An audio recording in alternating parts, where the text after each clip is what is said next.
We're going to start this section with a quick review problem. Find the area bounded by the given function 4x minus x squared and the x-axis. And in order to find the area bounded by two curves, even though the x-axis isn't really a curve, it's a line, right? We'll go ahead and graph this. And there are a couple nice things we can do to quickly graph this. One thing is set the function equal to 0 and realize that when x equals 0, the function equals 0. And also when x equals 4, the function equals 0, right? You can factor out a 4x and you'll see 4x times 1 minus, no, you'll factor out a 1x and you'll see that x times 4 minus x. So those are going to give us the two zeros. We know enough about parabolas to know that the axis of symmetry is halfway in between the two x-intercepts, or we could set the derivative equal to 0 to find out that we've got a horizontal tangent line when x equals 2, whichever way you want to play that game. So when x equals 2, we get 8 minus 4, or 4. So our vertex is up here at 4. So we've got ourselves an upside-down parabola. We already knew that was going to happen. And it's going to look something like this if I could draw a convincing parabola. Something kind of like that. Not the greatest parabola in the world, but it will do. And of course the x-axis down here is the other boundary of our shape. And that's what we've always had, right? We've always found the area under the curve, which means from the curve down to the x-axis. So the reason we needed the graph is mostly because we needed to know where this graph starts at x equals 0, or where the shape starts, and where this shape stops at x equals 4. They didn't tell us that. We had to figure that out. So we'll do the integral from 0 to 4 of the function, which is 4x minus x squared dx. And that becomes a fairly routine calculus problem. We'll take the antiderivative and get 2x squared minus 1/3 x cubed. We'll evaluate that antiderivative at 4 and at 0. So 2 times 4 squared minus 1/3 4 cubed minus 2 times 0 squared minus 1/3 times 0 cubed. And we get 16 times 2 is 32 minus 4 cubed is 64, so 64 thirds. And then this is just minus 0. One nifty trick we could do here, instead of finding a common denominator, which might be a little bit of a headache, is notice that this is 32 times 2. So we can factor out a 32 and be left with 1 minus 2 thirds, which is easy. That's just 1/3. So the final answer should be 32 over 3. That is the area bounded by the x-axis and that parabola. Great. So that's a review question. Now here's a very similar but different question. We're still looking at the parabola 4x minus x squared, so I'll go ahead and graph that again. But this time I'm not going all the way down to the x-axis. I'm going to the line y equals 3. That's this other function, right? So g of x equals 3. That's this equation right here. Now, the way I graph this, it looks like the points of intersection are 3, 3 and 1, 3.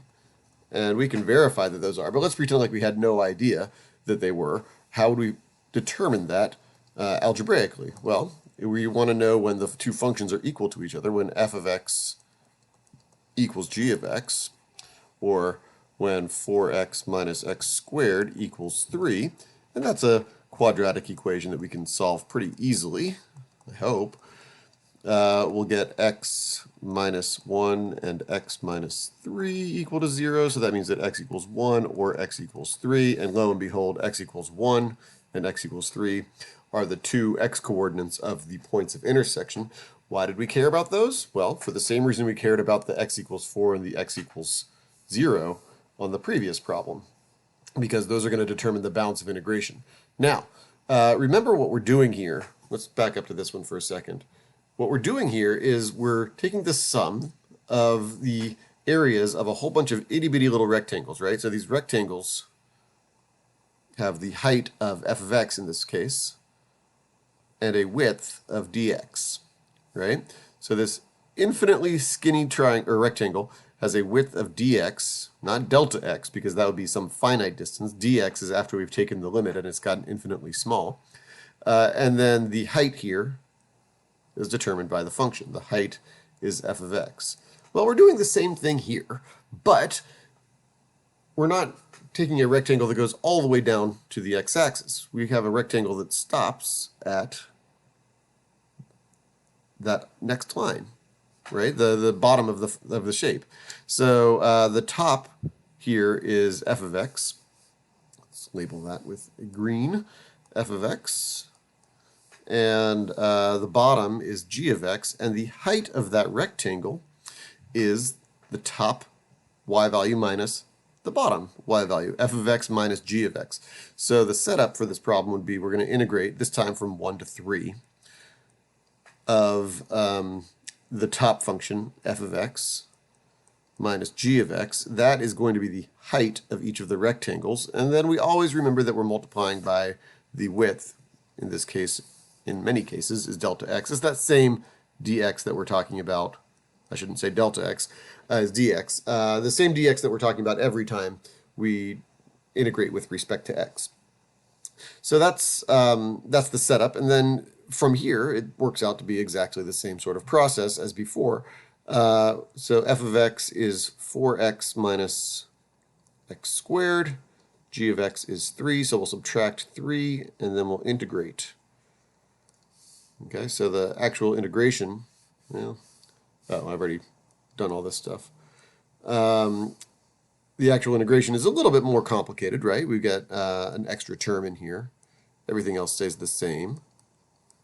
But we have that extra minus 3x. And then the other problem that we have to deal with is that we don't have a 0. We like dealing with 0. That tends to be an easier number.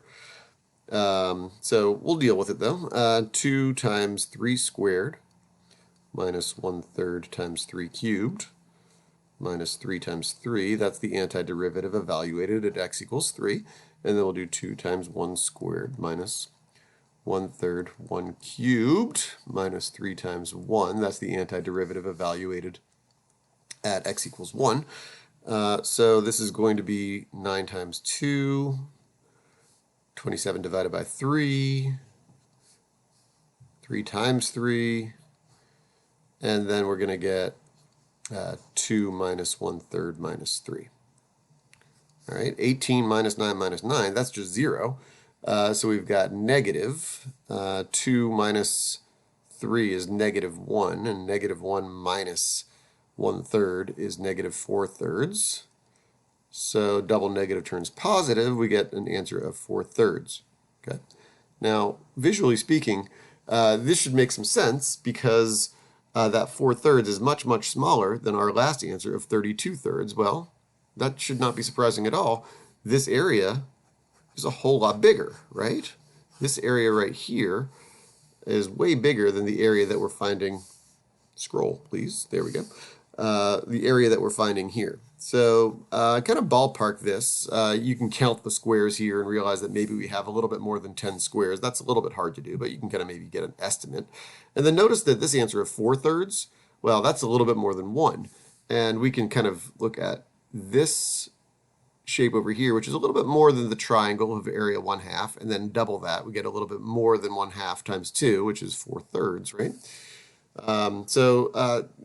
Not proving that that's the right answer, but it does give us some numerical confidence that 4/3 is the right answer.